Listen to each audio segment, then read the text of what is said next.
está conosco aqui o nosso pastor Davi Pires, ele que é o pastor da família, líder da família aqui da Assembleia de Deus de Itabuna, e já está conosco preparando aquele material todo especial para estar tirando suas dúvidas. Por isso, qualquer dúvida, deixa aqui nos comentários. Mas pastor Davi, seja bem-vindo.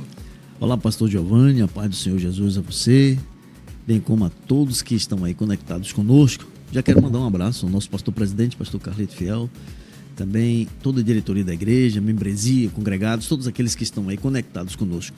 E vamos estudar uma lição importante, hein? Vamos falar sobre a verdade que liberta. Espero que todos gostem, fiquem aí conectados, vamos aprender da palavra de Deus.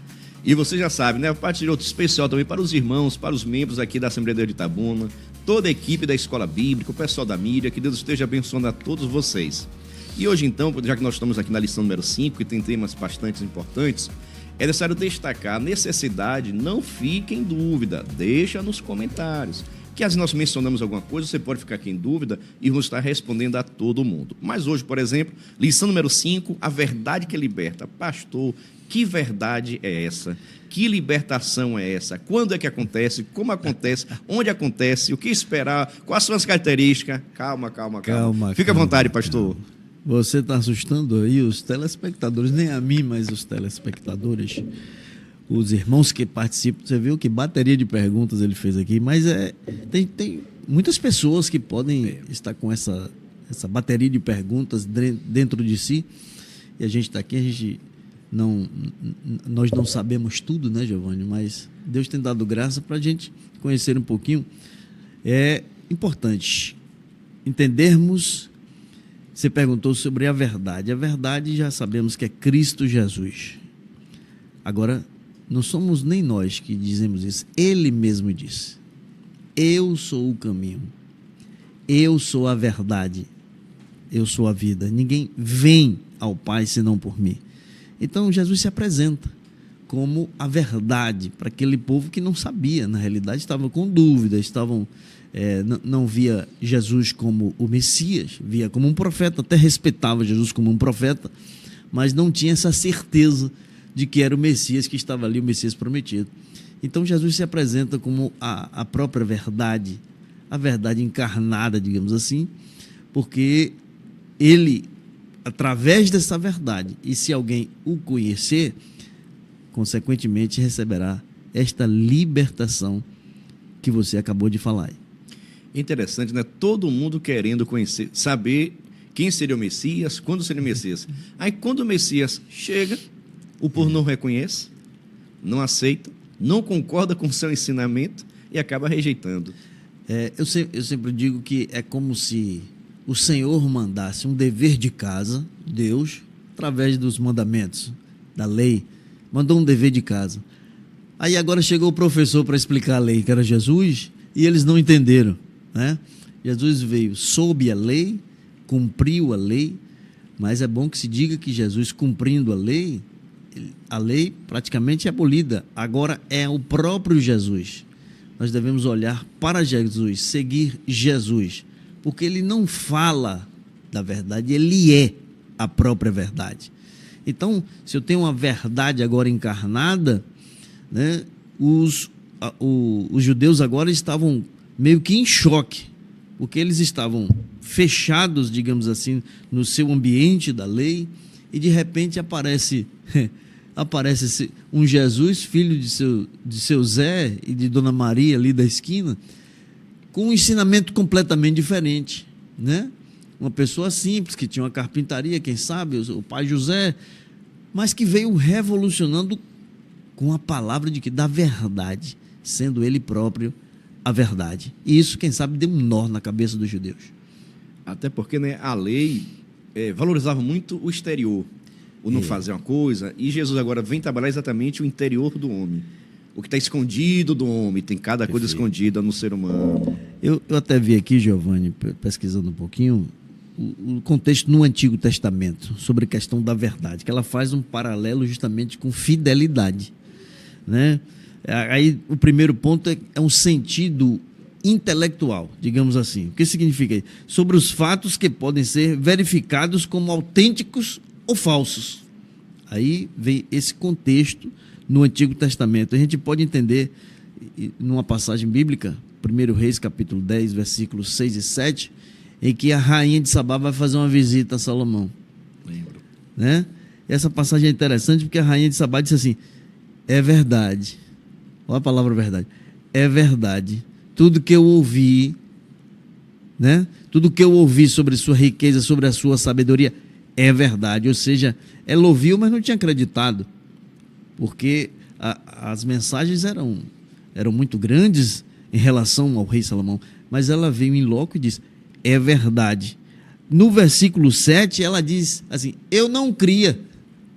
Eles me falaram lá, mas eu não cria que era tudo isso. Mas quando eu cheguei aqui, olha a frase novamente: é verdade. Ou seja, nesse sentido intelectual do Antigo Testamento, era para comprovar se algo é verdade ou não. O segundo ponto é relacionado ao existencial e o moral. A gente vai lembrar de uma passagem bíblica quando José já era governador do Egito e os seus irmãos vieram. Como ele reconheceu, José faz aquela, desculpe o termo aqui, aquela pegadinha, né? Esconde aperta o juízo dele e aí deixa um lá. Aí eles ficaram, na realidade, antes eles ficaram retidos. Eles ficaram retidos até que a frase de José, como dissesse assim: eu vou verificar se as suas palavras são verdade. Então José foi lá dentro deles. Imagine a angústia dos irmãos de José. Eles sabiam que eles estavam falando agora a verdade. Antes eles tinham mentido para o pai, para Jacó, para dizer que não, quem sabe foi uma fera aí do campo que matou nosso irmão. Só mentira, eles venderam José. Mas agora eles estavam falando a verdade. Nós viemos comprar alimento. Aí José, como diz você, pegar a sua frase, aperta o juízo dele, diz: fiquem retidos até que eu verifique se as suas palavras são verdade. Deve ser uma angústia para eles, né? Por sentir que estão agora falando a verdade, porém essa verdade precisa passar por esse crivo de veracidade. Então, repetindo, nós temos dois sentidos aqui no Antigo Testamento: o intelectual e através do existencial e da moral. Por isso que o nosso texto, Auro, diz: e conhecereis a verdade, e a verdade vos libertará. Conhecer, verdade e libertação. É isso. O interessante é que, além disso aí, a verdade, ela remete também, como eu disse, à fidelidade, que a Bíblia diz que os meus olhos procurarão os fiéis da terra. Salmos 101, verso 6, salvo engano. Para que esteja comigo, que ande em caminho reto, esse me servirá. É impossível você ser fiel e não ter a verdade. Então, é interligado. Então, agora, olha como tudo é interligado na palavra. Remete também à santificação. João 17, 17, Senhor, santificai-vos, né, na verdade. Olha que frase forte. Santificai-vos na verdade. Claro que ele remete agora: a tua palavra é a verdade. Olha, vou voltar. Como tudo é conectado, porque se a gente lembrar da verdade, lembra-se automaticamente da palavra, e a palavra é verbo. João capítulo 1, versículo 1, direto para dizer que no princípio era o quê? O verbo. O verbo significa palavra. E agora a gente ouve: santificai-vos na verdade, a tua palavra é verdade. Agora o versículo chave para isso é João 1,14. E o verbo, esta palavra, se fez carne e habitou entre nós. É por isso que Jesus disse: eu sou o caminho, eu sou a verdade, porque o verbo se encarnou. A verdade agora está presente no meio de todo aquele povo. E a tristeza é que eles não entenderam, Giovanni. Até porque não é questão de ponto de vista, né? Não. Não é ponto de vista, não é opinião, não é a sua vontade, é a verdade. Tem um teólogo católico, chamado Leonardo Boff. Ele tem essa frase, ele diz assim que cada ponto de vista é visto de um ponto. Mas aqui, no nosso caso, não. Não é a verdade está diante dos seus olhos, né? A verdade está diante de você. Hoje, Nós não temos o Jesus palpável, mas temos a palavra de Deus. E está escrito que o verbo se fez carne. Esta palavra aqui, ela é viva. É por isso que nós lemos um texto. Se nós lermos um texto 10 vezes, o Senhor fala conosco 10 vezes, porque ela é viva, ela age dentro de nós. E também, para simplificar, ela faz essa ação dentro de nós por ser a verdade. Da importância, né, da Bíblia Sagrada. Para você que está conectado conosco, a Bíblia é essencial. Você está lendo, meditando, porque como disse aqui o nosso pastor, Jesus não está aqui poupado, você pode estar pegando, não. Mas tudo aquilo que ele falou, que ele ensinou, que ele explicou acerca da nossa salvação, está na Bíblia. Eu quero saber qual é a vontade de Deus na minha vida. Lê a Bíblia. Eu quero saber qual projeto. Lê a Bíblia. Já existe a revelação de Deus. Eu quero conversar com Jesus. Lê a Bíblia que você vai saber qual é a vontade dele para a sua vida. O segredo é o quê? Lê a Bíblia. É por isso que Jesus também, quando se aproximaram dele, né, e pediram, nós queremos mostra-nos um sinal. Você vê que esse negócio de sinal não vem de agora, né, Giovanni? Mostra-nos um sinal. Aí Jesus diz, olha, nenhum sinal vos será dado, a não ser o do profeta Jonas. Assim como o profeta passou 3 dias, 3 noites no ventre do grande peixe, é importante que o Filho do Homem passe, né, falando da sua morte e da sua ressurreição. Ou seja, as pessoas querem se aproximar, entre aspas, de Jesus hoje, mas querem aproximar-se através de sinais. A gente pode traduzir para os dias de hoje, olha, nenhum outro sinal, não vai vir outro Cristo, Giovanni, não vai haver outra crucificação. Maior sinal do que esse, nós não precisamos de um Cristo ser levantado no madeiro. Jesus já veio, já morreu, já ressuscitou e está à destra do Pai. E a maravilha é que está aqui entre nós, está dentro de nós. E isto não tem preço. As pessoas que vivem atrás de sinais esquecem-se de que o maior sinal, o maior de todos, já foi nos mostrado, que é Cristo Jesus. Exatamente para aqui, ó. O verbo divino representa a verdade que se manifesta na história para libertar o povo. No Antigo Testamento, a gente vê que através da lei e de Gênesis, desde o livro de Gênesis até Malaquias, com o Antigo Testamento, tudo aponta para Jesus. A Bíblia diz que eram sombras das coisas futuras. Tudo aponta para Jesus. Então, haveria de vir o Messias. A gente lembra a descrição perfeita do Messias no Antigo Testamento, está em Isaías 53, né? Que começa, quem deu crédito à nossa pregação, a quem se manifestou o braço do Senhor, veio com um renovo, uma raiz de uma terra seca, não tinha parecer nem formosura, nenhuma beleza víamos para que o desejássemos. E nós conhecemos bem, então ele descreve ali o Messias. Mas agora é diferente, Giovanni. O Messias se faz carne. João 1,14, ele se revela à humanidade. Aí a apresentação primeiro foi feita por João Batista, quando fala do Cordeiro de Deus, ali quando vem se batizar no Rio Jordão. E João Batista, parece que eu vejo ele afastando a multidão, que a concorrência era grande para se batizar. A Bíblia diz que até uns soldados chegaram para se batizar. E nós que devemos fazer para ser salvos? Ele dá uma receitinha boa, né? Não defraudeis, não maltrateis e contentai-vos com o vosso soldo. Também aqueles enganosos ou enganadores de si próprios, sempre digo isso, que vinham se batizar, ele chamou de raça de víboras, produzir, pois, frutos dignos de arrependimento. Aí, de repente, essa concorrência, ele precisa se afastar e dizer, eis o Cordeiro de Deus, que é o quê? Que tira o pecado do mundo. Essa verdade tinha acabado de chegar ali para resolver esse problema do pecado. E a verdade, né, nos confronta. Isso que todo o segredo está aí. A verdade não vai concordar com os nossos erros, não vai passar pano quente nos nossos erros, não. A verdade vai estar nos confrontando constantemente, porque nós somos pecadores.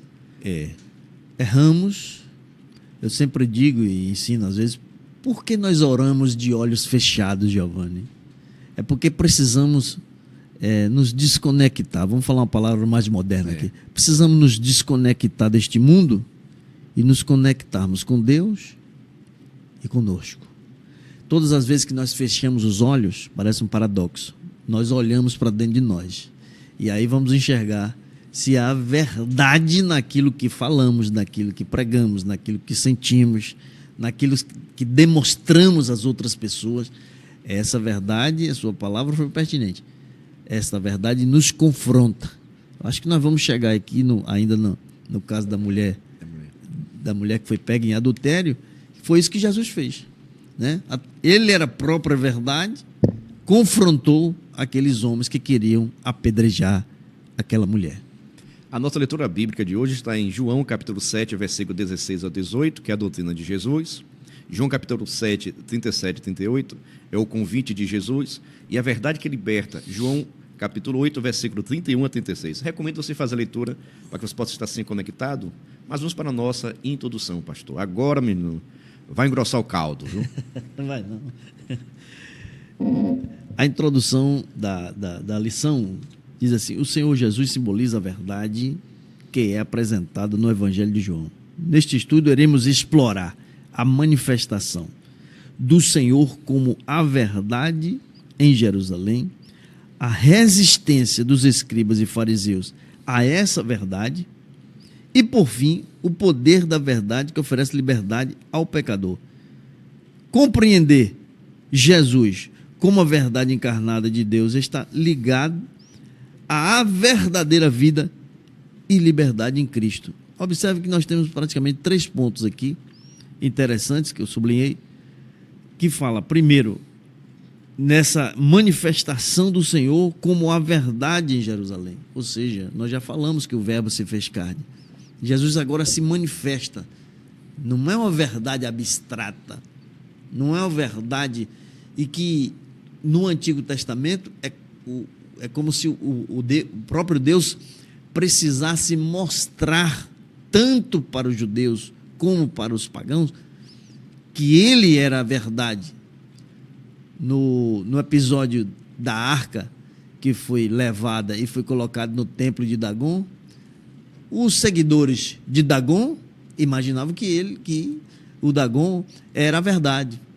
Deus precisou mostrar para eles que a verdade estava com o Senhor, né? Derrubando aquela estátua, cortando os pulsos, a cabeça, ou seja, mostrou para eles quem é realmente a verdade, qual era o Deus verdadeiro.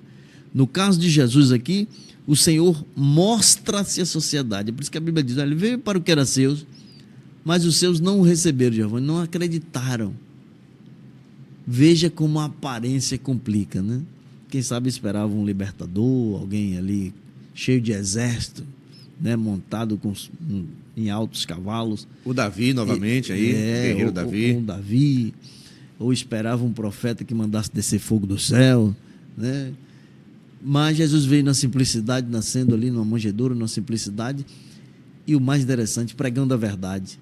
Por isso que chamou a atenção dos doutores quando ele tinha 12 anos lá no templo, porque Jesus expressava a verdade e os doutores, por conhecerem a lei, não na sua plenitude ou não na interpretação correta, mas todas as pessoas que ouvem a verdade são chamadas a atenção.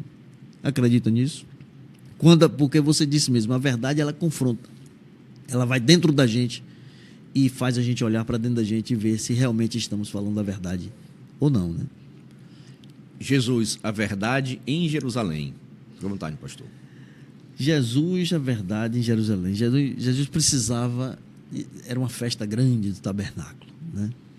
E ali se reunia Giovanni, ali se reunia muita gente importante, né? Os príncipes, muita gente. Então, os irmãos de Jesus até pediram: se manifeste, vá para a festa. A forma, às vezes, que nós queremos fazer, às vezes não é a correta. Jesus se tranquiliza, não segue com eles. Jesus já estava na mira dos fariseus, Jesus já estava na mira, as pessoas já queriam prendê-lo, já queriam matá-lo, haviam planos preparados para ele. É como se tivesse uma festa da Polícia Federal e convidasse alguém que estava sentenciado. Aí Jesus mantém a calma, não ouve os irmãos, mas depois em oculto vai para essa festa. E lá começa a falar, né? Começa a falar sobre esta verdade, confrontar as pessoas. A gente, não sei se a gente já falou aqui, mas muita gente não acreditava em Jesus como Messias. Até acreditava que era um profeta, era respeitado, porque acreditavam também na pregação de João, acreditavam João Batista como um profeta e pregava a verdade, e foi João Batista que apresentou Jesus. Nós vamos ver contextos de que alguém chega para João Batista, já depois da prisão de João Batista, e diz: olha, aquele Jesus que você nos apresentou está tendo mais seguidores do que você. Se fosse hoje nas redes sociais, tinha alguém com ciúme, tem mais seguidores, né? Não é o caso de Jesus, porque os discípulos de João Batista foram até Jesus. Porque João Batista mandou um recado para Jesus, num momento difícil, num momento depressivo, digamos assim. Vai lá, pergunta se era ele mesmo que havia de vir ou virá outro. Né? Um momento difícil, porque ele estava preso. Jesus podia responder os discípulos de uma forma mais ríspida. Diga lá, volte, diga a João Batista que eu sou mesmo, que eu sou o Rei dos Reis, eu sou a verdade. Mas não, a simplicidade de Jesus nos constrange. Ele olha para os discípulos de João e diz: preste atenção no que vai acontecer aqui. Isso é um contexto meu. Mas ele vira para a multidão de enfermos. A Bíblia diz que ele cura todos. E aí olha depois para os discípulos de João Batista e diz: vai lá, volta a João e diz o que tens visto. Que os cegos veem, que os mudos falam, que os surdos ouvem, que os aleijados se levantam, e aos pobres é pregado o evangelho, ou seja, é pregado a verdade. E bem-aventurado aquele que não se escandalizar em mim. Ou seja, mandou um recado duro para João, mas aí depois Jesus passa o óleo, vira para a multidão e diz: olha, vocês estão vendo, o que vieste ver no deserto? Um homem vestido de vestes especiais? Não, mas dos nascidos de mulher, não há um como João. Eleva João, porque João realmente veio fazer um trabalho específico. Em outras palavras, João Batista, de alguma forma, contestou a verdade. Pergunta lá se era mesmo ele que havia de vir ou virá outro, ou seja, se ele é a verdade mesmo ou não. E Jesus mostra através das obras e através da mensagem que diz para João. Jesus chega na festa e agora se apresenta, só que ele não se apresenta de uma forma muito, digamos, direta. Ele diz que veio fazer a vontade do Pai, Giovanni. Ele veio fazer a vontade do Pai. E as pessoas precisavam entender isso, porque no contexto do Antigo Testamento, o Antigo Testamento, apesar de estar apontando para Cristo Jesus, falava diretamente de Deus. E Jesus precisava se apresentar como Filho de Deus naquele momento da festa do tabernáculo. E, podemos assim perceber que esse confronto todo, porque as pessoas tentaram prender Jesus, porque queriam matar Jesus, exatamente porque ele falava a verdade. A verdade. E essa verdade mexeu tanto no juízo deles, que chegou a ponto que se reuniram, se organizaram para prender Jesus e posteriormente matá-lo. Se a gente olhar no tópico primeiro, no item 2, ele vai aqui nos versículos de 10 a 13, Jesus evitou o assédio do povo, até que durante a festa subiu o templo e começou a ensinar. Ele deu uma parada ali, porque diversos tipos de multidão, eu gosto de dizer assim, tinha a multidão dos famintos, aqueles que só iam lá para comer pão, tinha a multidão dos enfermos, aqueles que só queriam ser curados. A gente sabe muito bem disso. A multidão dos fariseus que queriam pregar Jesus numa falha, e os discípulos também. Então, Jesus era assediado, principalmente por esses dois grupos aí, os famintos e os enfermos. Então, muita gente ia para Jesus. Ele não quis chamar tanto atenção. Já imaginou você com pessoas que querem prendê-lo ou matá-lo e uma multidão em cima querendo ser curado e querendo receber pão? Então, por isso que ele se segurou um pouco aqui. Aí ele diz aqui, ele estava ciente de que havia uma divisão de opiniões sobre ele entre as pessoas. Por isso afirmou: a minha doutrina não é minha, mas daquele que me enviou. Apresenta o próprio Pai como aquele que determinou até o que ele iria ensinar. Um ato de humildade, sendo Deus, o Senhor Jesus. Exatamente, que está aqui no nosso ponto 1.2, a verdade da festa dos tabernáculos. Jesus veio exatamente para cumprir aquilo que estava escrito e fazer a vontade de Deus. quer trazer salvação, libertação. E a minha doutrina não é minha, mas daquele que me enviou. Todo ensinamento, toda palavra, toda pregação sempre era com foco de revelar a verdade de Deus para o povo. Mas o povo queria sua própria verdade, seus próprios interesses fossem preenchidos. E Jesus não veio para mexer no ego, elevar o ego de ninguém, e sim a verdade que liberta. Jesus, no episódio que Jesus dá um discurso duro, que é o que... Dá um discurso duro. Jesus gostava de apertar o juízo. Jesus gostava. Esse jargão de Giovanni é bom demais. Apertava o juízo, fazendo o povo se olhar para dentro de si, digamos assim, né, Giovanni? Agora, o interessante, Jesus deu um discurso duro e a Bíblia diz que muitos discípulos se afastaram dele, foram embora. Aí eu fico pensando, Giovanni, se fosse hoje em dia, imagine um pastor de uma igreja grande, aquela coisa, e vendo um monte de discípulos indo embora por causa de uma pregação sua. Quem sabe a gente ia correr atrás, calma, ia lá abraçar, não é bem assim, volta aqui, vamos conversar, tenha calma, não saia não. Mudar a mensagem depois. Aí é que está o problema. Jesus sabia que o que ele queria, o que eles queriam era isso, a mudança de mensagem, e aí é onde está o X da questão. Jesus, além de deixar os discípulos, que eu não chamo de discípulos, dos seguidores dele, ir embora, ele ainda virou para os seus próprios discípulos e disse: e vocês querem também? Ou seja, a gente deixa aqui subentendido que Jesus vai dizer isso: vocês querem também? Porque a mensagem eu não vou mudar. Olha a importância da mensagem, da verdade. A gente não pode mudar o discurso para ganhar pessoas. A palavra por si só, ela já faz essa divisão. Quem quer seguir a verdade e quem não quer. Quem quer Cristo, quem não quer. Essa coisa é feita pela própria palavra, aqueles que aceitam a palavra. É por isso que Jesus veio para libertar e salvar todos aqueles que se haviam perdidos. Mas aqueles que creem no seu nome, creem na verdade. Porque o discurso não pode ser mudado. E aí a gente fica naquela preocupação. Será, Giovanni, que tem muitos pregadores aí mudando a mensagem?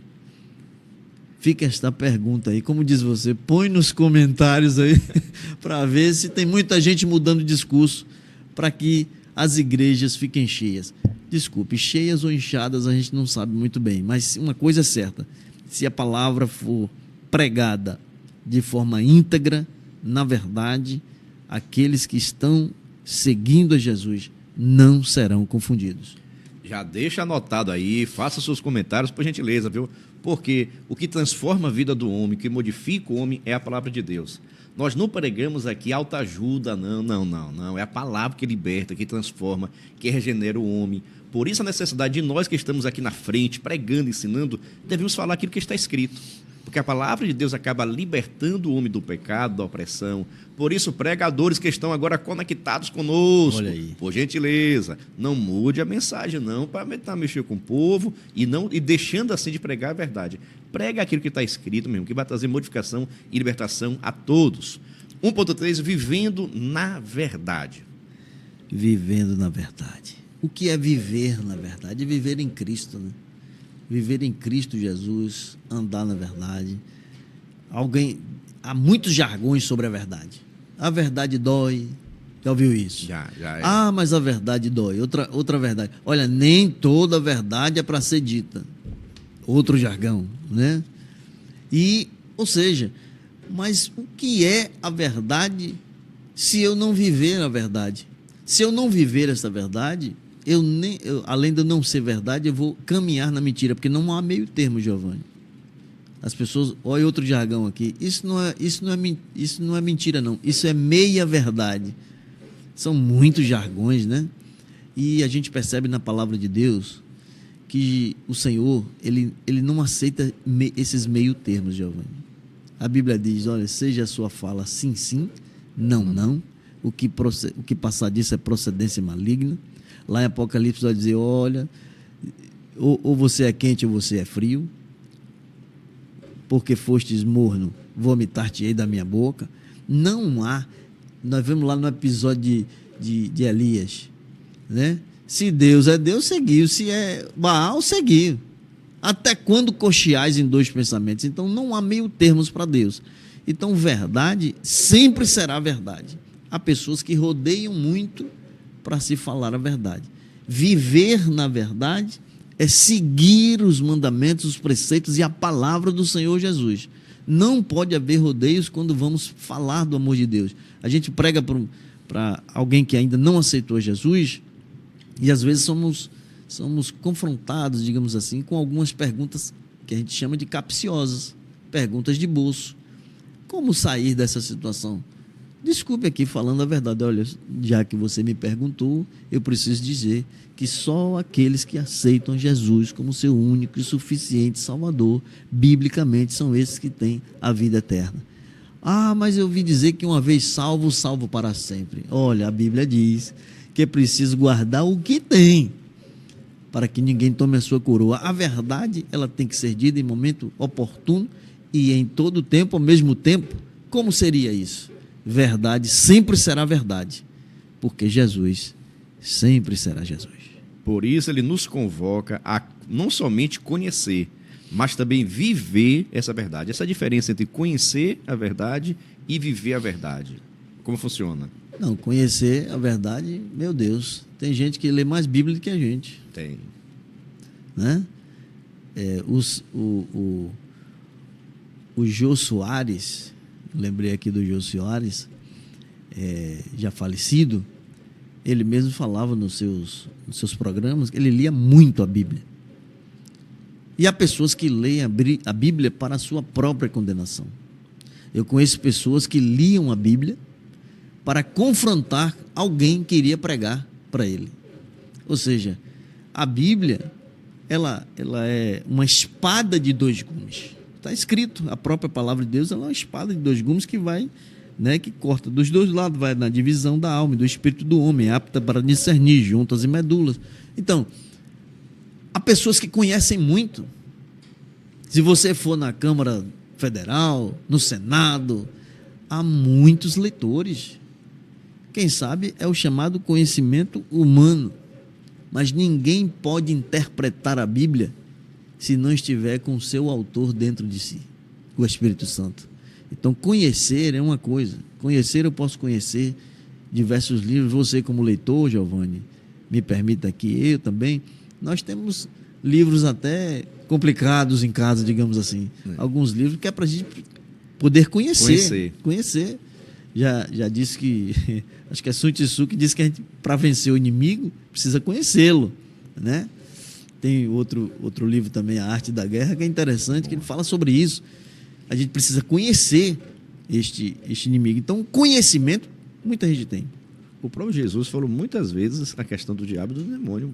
Muitas manifestações de ensinamento na Bíblia falando sobre isso. Na própria tentação de Jesus, o inimigo usou o quê? Está escrito. Está escrito. Né? Lança-te deste pináculo aqui, porque está escrito que aos teus anjos dará ordem a seu respeito para que não tropece com seu pé em pedra. Faz essas pedras aqui se transformar em pães, né? E, ou seja, conhecimento muita gente pode ter, mas a viver, praticar a verdade que está são aqueles que estão em Cristo Jesus, com Cristo Jesus. A diferença, por isso que há pessoas tão simples que não têm uma escolaridade, que não teve oportunidade, quem sabe, de fazer uma faculdade ou de estudar alguma coisa, mas que tem o Espírito Santo dentro de si, que conhecem muito a Jesus. E o mais interessante, Giovanni, que tem muita intimidade com Jesus. E há tantos intelectuais, tantas pessoas que conhecem muito as Escrituras, digamos assim, mas que não tem tanta graça por falta justamente de intimidade com essa verdade chamada Cristo Jesus. E agora vamos ver aqui dois casos bastante importantes, destacados em toda a Bíblia Sagrada, que é o nosso ponto 2.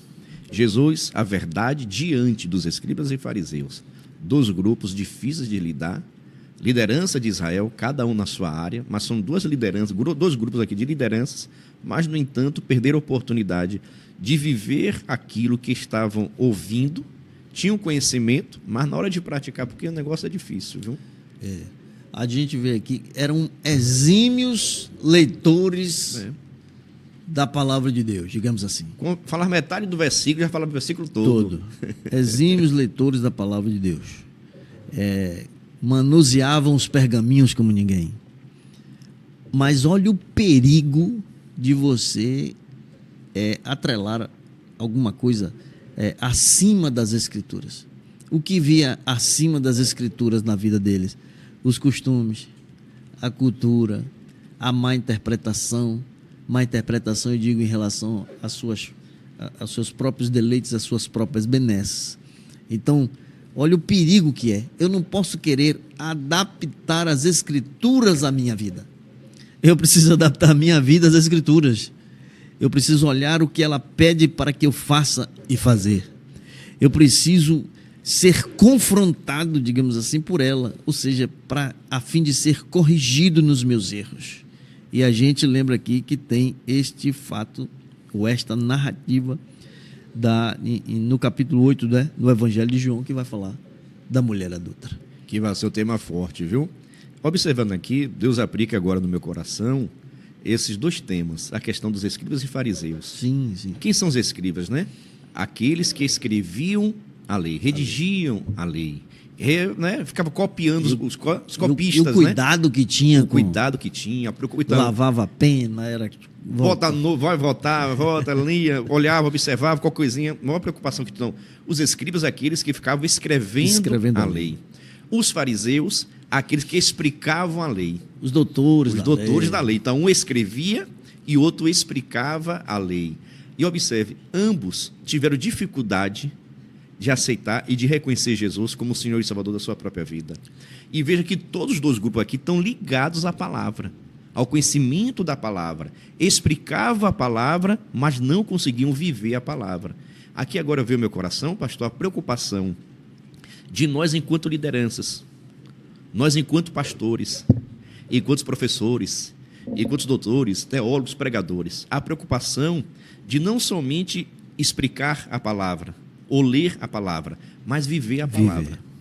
Porque a gente tem muita essa preocupação, a gente quer muito ensinar, pregar, mas tem que ter aqueles momentos nosso devocional, nossa adoração. Não pode ser uma profissão, ser profissional da pregação, profissional como pastor, não. Nós não estamos aqui como profissionais. Os escribas eram profissionais da escrita, fariseu também de interpretação da lei. Eram os profissionais da época. Se tinha dúvida, procura os fariseus que vai saber. Procura o fariseu que ele vai saber, porque eles estavam lá para estar explicando. Então, a preocupação da gente aqui agora, nós enquanto pastores, de não somente ler a Bíblia, não somente ensinar a palavra, mas viver essa palavra como até o devocional, a nossa adoração, para que nós não possamos ser tão somente profissionais de uma área de ensino religioso. A gente enxerga quase com uma discriminação, né, por parte desses dois grupos, visto que eram conhecedores, muito conhecedores, mas quando olhava de lado e via quem estava agora falando a verdade, era um homem muito simples. Que estava cobrando que eles praticassem aquilo que eles ensinavam, que eles ensinavam e não praticavam. Era um homem muito simples, um homem sem aparência, como diz lá Isaías. Então eles não aceitavam. O que estava patente aos olhos, para eles não condizia com aquilo que eles estavam lendo, na interpretação dele. Então, às vezes a gente quer moldar as coisas de acordo aos nossos olhos e não de acordo à palavra. Se nós observarmos a palavra de Deus, a gente não entra em contradição, Giovanni. E você acaba de me dizer aí uma coisa imprescindível. Chegou a época de parar, há muito tempo, de parar com isso, porque as pessoas hoje, principalmente nessa era aí das redes sociais, não se pode esconder muito tempo, não. Não pode ter diferenças, discrepância daquilo que você prega e daquilo que você vive. Não pode haver, que sempre vira e volta, a gente vê na internet aí alguém que foi descoberto, alguém que não sei o quê, mas não falava tão bem, não pregava tão bem, e às vezes é descoberto. A importância de viver a palavra é gigantesca, principalmente neste grupo que você acabou de dizer aí, de pastores, de ensinadores, de mestres, que precisam falar do amor de Deus, e aí as pessoas olham para esse grupo e dizem, sim, ele está mandando eu fazer, mas ele faz, né? É preciso ter um cuidado grande. Esse grupo conhecia bastante as Escrituras, mas não queriam aceitar a interpretação delas porque quem estava interpretando não era o visual que eles queriam ver. É como se chegasse alguém que não tivesse, né, o mestrado, o doutorado, como eles tinham na época, entre aspas, e quisesse ensiná-los. É como se ele dissesse, mas quem é esse? Várias vezes você vai ver nas escrituras, mas quem é esse? De onde vem essa doutrina? Quem o ensinou? E não sabia que a sabedoria do Senhor Jesus, ela vinha do alto. Todo mundo quer saber o que foi que Jesus escreveu Na areia? na areia. Revela aí, revela. Agora, momento da revelação. Momento da revelação. Olha, Melk, prepara aí, viu, Melk? Porque agora chegou o momento da revelação, o momento da revelação com o pastor Davi Pires. Eu acho que... Diga aí, o que foi que Jesus escreveu na areia? E você acha que eu duvido que tem gente querendo descobrir o que foi que Jesus escreveu na areia? Deve ter, não tem não? Tem muita. Se não tiver qualquer pessoa, se não receber essa revelação ainda, viu? Eu digo uma coisa, eu lembro do saudoso pastor Zé Teles quando dizia assim, olha, onde a Bíblia põe um ponto, não ponha uma vírgula, né? Se a Bíblia não revela, a gente não está aqui para discutir, né? A Bíblia diz que Jesus só escrevia na areia. O que ele escreveu é coisa dele, Ninguém sabe o que ele estava escrevendo ali, até porque nesta passagem o mais importante não era aquele dedo de Jesus na areia. Era o contexto da mulher que foi pega em pleno ato de adultério, assim diz a Bíblia, em João 8, mas que todo mundo lembra quando vai falar deste contexto, que lembra que só trouxe ela, não trouxe o outro, não trouxe o homem. O objetivo deles não tinha nada a ver com pecado, não tinha nada a ver com adultério, não. Eles queriam era pegar Jesus e saber o que Jesus iria fazer diante de um ato daquele. Porque se Jesus não cumprisse a lei, ou seja, não apedrejasse, é como se Jesus estivesse aprovando um pecado.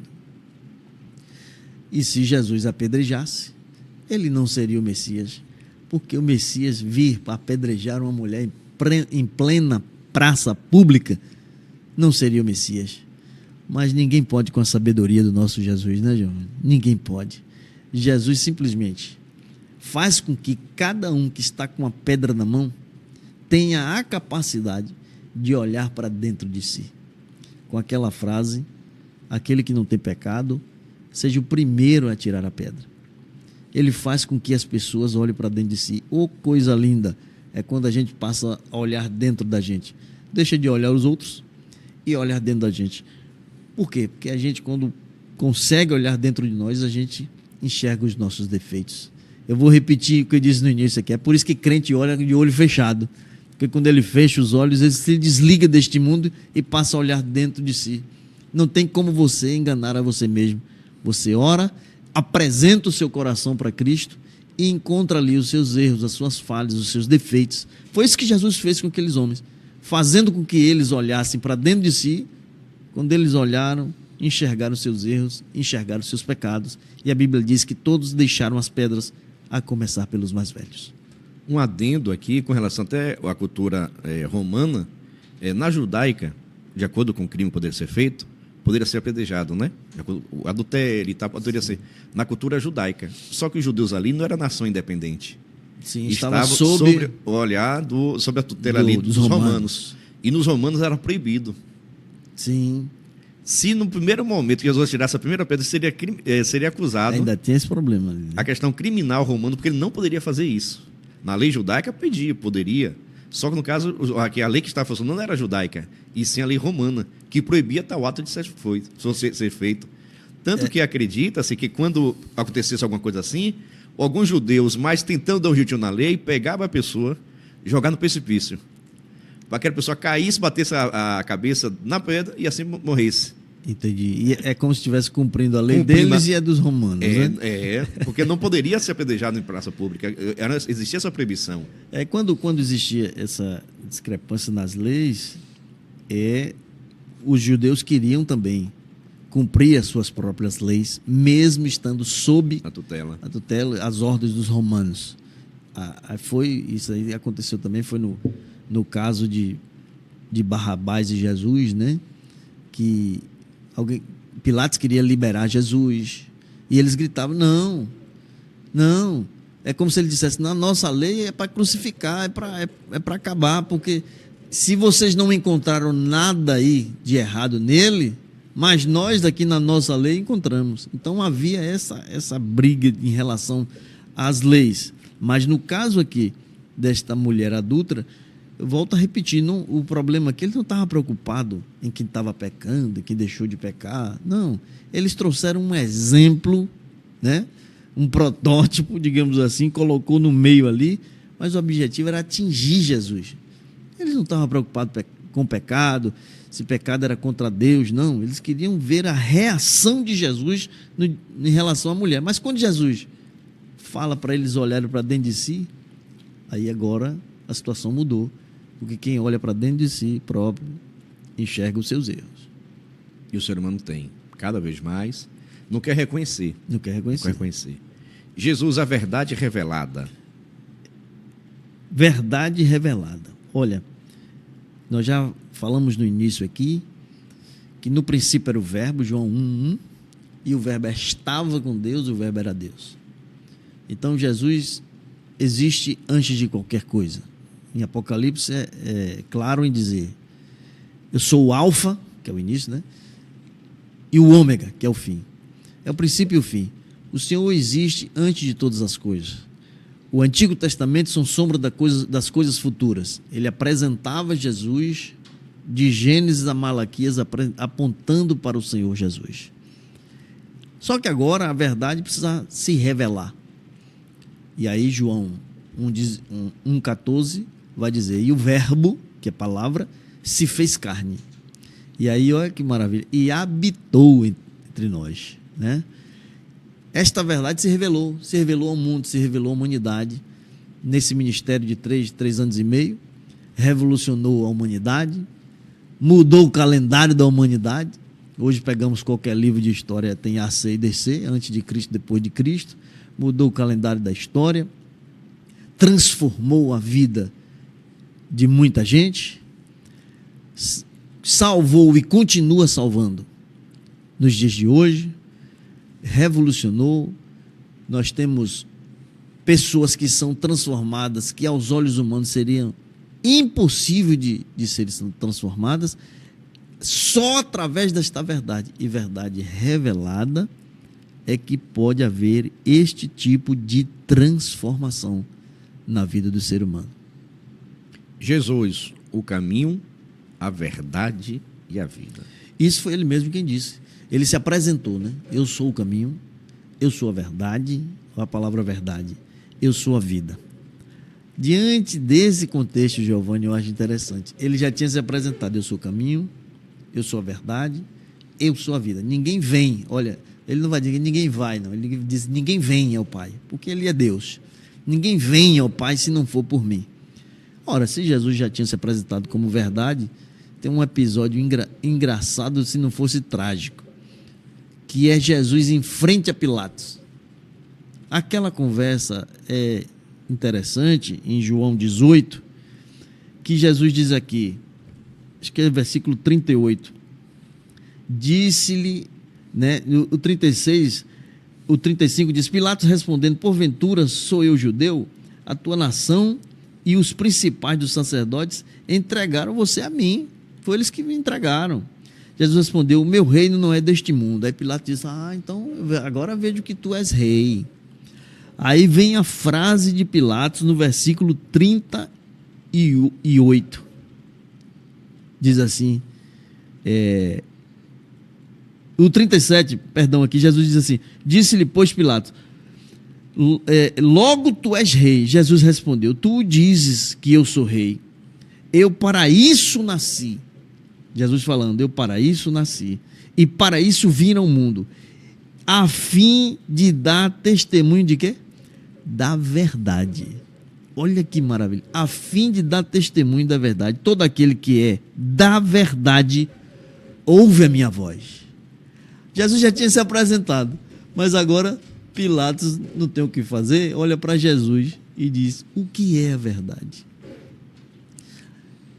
A Bíblia diz que Jesus se silencia, porque se ele está em frente à verdade e não consegue identificar a verdade, não precisaria mais Jesus dizer nada, porque estava escrito que o Filho do Homem haveria de padecer. Então, Jesus se apresentou como a própria verdade, o caminho, a verdade e a vida. Eu sempre digo, Jesus não tem verdade, ele é a própria verdade, encarnada e pronta para salvar. Ele tentou aqui explicar de alguma forma a Pilatos, mas os olhos deles estavam vendados e não aceitou esta verdade encarnada, em frente a ele. Jesus disse, olha, eu vim testificar da verdade. E essa verdade tem um detalhe aqui, ó. Disse-lhe, e vim ao mundo a fim de dar testemunho da verdade. Todo aquele que é da verdade, ou seja, que é de Jesus, ouve a minha voz. Não foi o caso de Pilatos. Ele perguntou, depois de ouvir uma frase dessa, ele pergunta, e o que é a verdade? Aí Jesus se silencia, porque ele não teve capacidade de enxergar a verdade em frente ao seu rosto. Então, Jesus como caminho, verdade e vida, a gente entende através da palavra que aqueles que são de Deus, está escrito, eles ouvem a palavra de Deus. É o que Jesus acabou de dizer aqui. Todos aqueles que são da verdade, eles acreditam nesta verdade, que é Jesus Cristo. E o mundo precisa conhecer essa verdade? O mundo urge em conhecer essa verdade. Agora, o interessante é que esse papel é nosso. Anjos queriam pregar o evangelho. Anjos não podem pregar o evangelho. Atos dos Apóstolos, capítulo 10, a gente vê ali a situação de Cornélio, um centurião romano, um capitão da época, um centurião, um homem que comanda 100 homens, e estava ali, Cornélio, crente todo, mas não conhecia Jesus, ou seja, não conhecia a verdade. Ele jejuava, ele consagrava, ele dava muitas esmolas. Bom cidadão. Um bom cidadão, fazia contínuas orações a Deus. Tanto que Deus observou e mandou um anjo na casa dele. Esse anjo chegou lá e disse, Cornélio, tuas orações e as tuas esmolas têm chegado à memória de Deus. Podia completar a frase ali. Pregar o evangelho e fazer o apelo. Não é papel de anjo. Manda 2 homens lá do outro lado do lago, chama Pedro, que está na casa de um tal Simão Curtidor, e este vindo, Pedro homem, e este vindo vos dirá o que tem de fazer. Esse papel é nosso, é papel do crente, é papel do servo de Deus. Pregar o evangelho, porque, vou repetir a palavra, o mundo urge, tem urgência de ouvir isso, porque os tempos são trabalhosos, Jesus está voltando, e nós precisamos despovoar o inferno e povoar os céus. Porque essa verdade liberta o pecador. Liberta de quê? Liberta das amarras do inimigo. O homem por si só, ele não tem condição de salvar-se. Por isso que a Bíblia diz, a fé ela vem pelo ouvir e ouvir a palavra de Deus. Sem fé é impossível agradar a Deus. O homem não tem condição de por si só ele salvar-se. Aí, relacionado à fé, não vem pelas obras para que ninguém se glorie. Se a pessoa pudesse se salvar, imagine, nós temos tanta gente arrogante, Giovanni, se o homem pudesse se salvar, como seria, hein? Como seria? Mas se pudesse pagar então, se hein? pudesse pagar, meu Deus, nós já tivemos na história gente vendendo lugar no céu, e imagine a arrogância desse povo, Mas não é assim, não é assim. Jesus veio padecer por nós, mas já ressuscitou com poder e grande glória. Então agora não há espaço para mentiras, não há espaço para falsidades, só há espaço para aqueles que debruçam nos pés de Jesus, se jogam aos pés de Jesus, revelando o seu coração pecaminoso, pedindo perdão dos seus pecados e falando a verdade, que a Bíblia diz, o salmista diz que Deus ama a sinceridade. Sinceridade está ligada à verdade. Deus ama a sinceridade no íntimo, Seguir a palavra de Deus, santifica-os na verdade, a tua palavra é a verdade. Olha o que o salmista diz. Através da palavra de Deus você se santifica e vive na verdade, se seguir os preceitos da palavra de Deus. Esse trabalho é nosso. Não tem para onde fugir. Então, Jesus é verdade. O ser humano precisa... Jesus é verdade. O ser humano precisa conhecer a verdade. É nossa missão pregar a verdade. Então, se a pessoa conhece Jesus, aceita Jesus, nós pregamos o Evangelho, essa pessoa, quando aceita Cristo, verdadeiramente vai estar livre. Livre de quê? Livre do pecado, porque há um erro, desculpe aqui, das pessoas que não são evangélicas relacionadas a nós, servos do Senhor Jesus. Eles até dizem, mas crente é muito preso, crente não pode beber, crente não pode fumar, crente não pode jogar, crente não pode ir para festa, crente não vai para estádio, crente é muito preso. Mas é ao contrário. A Bíblia diz que todo aquele que comete pecado é escravo do pecado, é preso pelo pecado. É o contrário para nós. O pecado não tem poder sobre as nossas vidas. Eu não faço isso porque o pecado não tem poder sobre a minha vida. Olha a situação de um vício, por exemplo. Quem é viciado em álcool, em droga, em alguma coisa, ele não tem poder para parar. Principalmente os viciados em drogas. Nós temos pessoas aí, eu não sei se você já conheceu a Cracolândia lá em São Paulo, um dos lugares mais tenebrosos que eu vi na minha vida. Eles não têm poder algum para sair daquela situação, porque são presos pelo pecado. E é impressionante como conhecemos pessoas que não conseguiram sair dali, foram arrancadas dali, arrancadas através da palavra de Deus. Só ela tem esse poder. Arrancadas pelo Senhor Jesus, que é a própria palavra. Então, a partir do momento que eu conheço essa verdade, ela me liberta. João 8,32. E conhecereis a verdade, e a verdade vos libertará. Quem liberta é a verdade, não há outra coisa. E como Jesus disse, eu sou o caminho, eu sou a verdade. E a vida, a gente sabe e aprende que quem liberta é Jesus. E você que está conectado conosco, por gentileza, né? Se inscreva no nosso canal, ative o sininho. Já vou aqui pedir o pastor Davi para trazer aquela conclusão abençoada, mas não perca a oportunidade, viu? Se inscreva no canal, deixa aquele comentário abençoado, o seu like é muito importante para que este podcast possa estar chegando a outras pessoas também que precisam ouvir essa verdade, porque muitas pessoas estão sendo alcançadas através das pregações do nosso vídeo, da nossa aula, na internet. Então, por gentileza, se inscreva no nosso canal, tá bom? Pastor Davi, para nós encerrarmos, fique à vontade na conclusão. O que falar mais? O que faltou falar? Não, deve ter faltado muita coisa. E eu quero dizer para os nossos irmãos que nos assistem ou vão nos assistir, que é natural. Se fosse outro pastor que estivesse aqui, talvez pudesse pegar uma linha diferente do que nós adotamos. Cada um tem uma interpretação, cada um tem uma forma de pensar.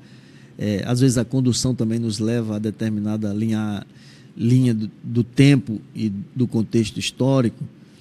Ou seja, o objetivo aqui não é esgotar o assunto, o objetivo aqui é contribuir para aqueles que estão nos assistindo e que vão com certeza ler a lição, vão olhar outras fontes que estão falando também desta lição. O objetivo é esse, é contribuir, não é esgotar o assunto, até porque a palavra de Deus ela é inesgotável. A conclusão dessa lição foi o que acabamos de dizer, que só em Cristo Jesus encontramos a liberdade. Não há outra solução.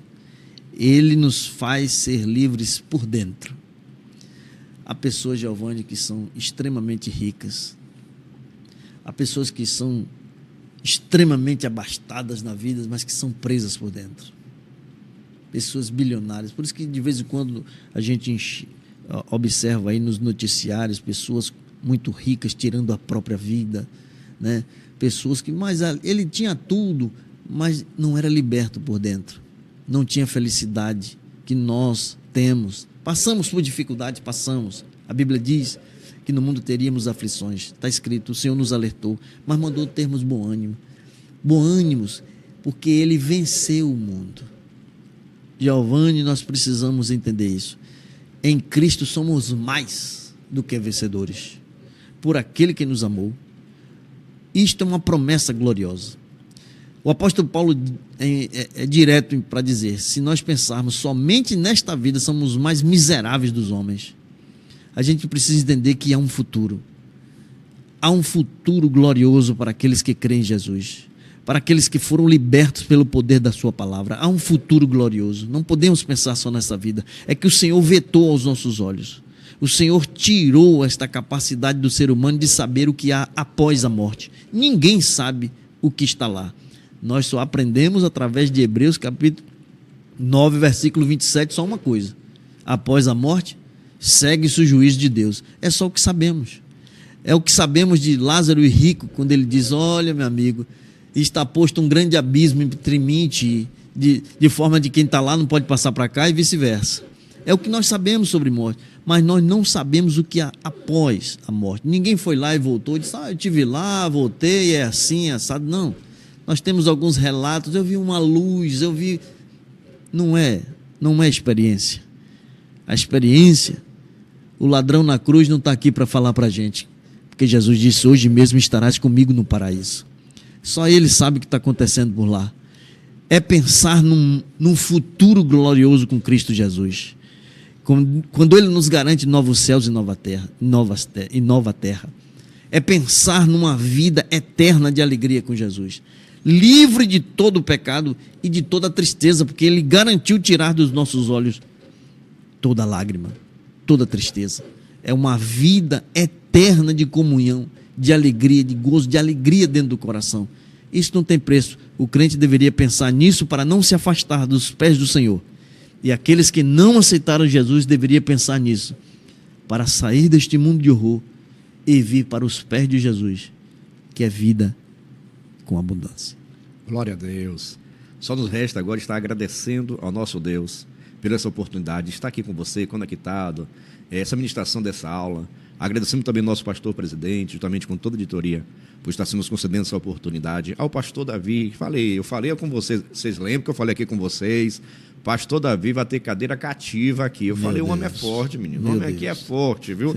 Nós agradecemos, em nome da nossa diretoria também, agradecemos ao pastor Davi por estar conosco, estar atendendo nosso convite daqui, estar ministrando essa belíssima aula, esses crescimentos, e que Deus continue te abençoando cada vez mais. E você já sabe, próxima semana teremos a lição de número 6 e vai estar ministrando conosco o nosso primeiro vice-presidente, pastor Cláudio Honor. Vai estar... E aí, é forte, viu? Ali é forte. Meu irmão, pastor Cláudio Honor, a lição de número 6. Pode deixar anotado e se organiza aí, lição 6. Será que ele aperta o juízo também? E ali, pelo tamanho daquele homem ali, menino, não é pouca coisa não, viu? Pelo tamanho daquele homem não é pouca coisa não. Agradecemos também todo o pessoal da mídia que está aqui conectado conosco também, está trabalhando. Que Deus abençoe a todos. Mas, pastor Davi, nos abençoe mais um pouco. Faça oração. Amém. Giovanni, se você me permite também, eu quero agradecer também, né? Fica à vontade. Agradecer a você por mais um convite. Para estar aqui, colaborando com os irmãos. Agradecer ao nosso pastor presidente, mais uma vez, pastor Carlito, o primeiro vice-presidente, pastor Cláudio Honor, o pastor Josinaldo, segundo vice-presidente. Tive o privilégio de recebê-lo na minha casa ontem. Foi, gente, tomou um cafezinho, né? Você não quis ir, paciência. Mas a gente tomou um cafezinho lá com o pastor Josinaldo. Um abraço a todos, membresia, congregados, todos os pastores. Me permita que eu não posso deixar de dar um abraço ali para a família, né? Para a minha família. A irmã Adriana, o Davi Júnior, a Carol, o Sávio, que estão conectados conosco. Que Deus abençoe todo este trabalho, os bastidores, o Mel, que toda a equipe. Que Deus abençoe a todos em nome de Jesus. Vamos orar. Bendito Deus, Senhor Deus dos céus e da terra, Pai do nosso Senhor e Salvador Jesus Cristo, a quem acabamos de falar, de pregar aqui sobre a verdade. Tu és o caminho, a verdade e a vida, Senhor Jesus. Muito obrigado por Tua palavra conosco.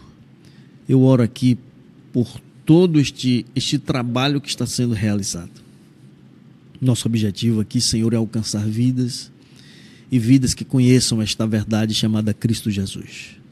Eu oro por essas pessoas que ainda não conhecem o Senhor, que eles possam conhecer o Senhor Jesus, que visite o templo da igreja, mas também que ouçam e vejam trabalhos como esse e sintam que o Senhor Jesus tem cuidado através de trabalhos como esse, desse podcast, para falar que só o Senhor Jesus salva. Eu quero agradecer ao Senhor pela vida do nosso pastor, presidente, também de todos os envolvidos neste trabalho. Continue nos ajudando, nos abençoando em tudo. É o que nós oramos e te agradecemos em nome do Senhor Jesus. A paz do Senhor para todos. EBDcast da Assembleia de Deus de Itabuna. Pastor presidente Carlito Machado Fiel. A paz do Senhor e até a próxima.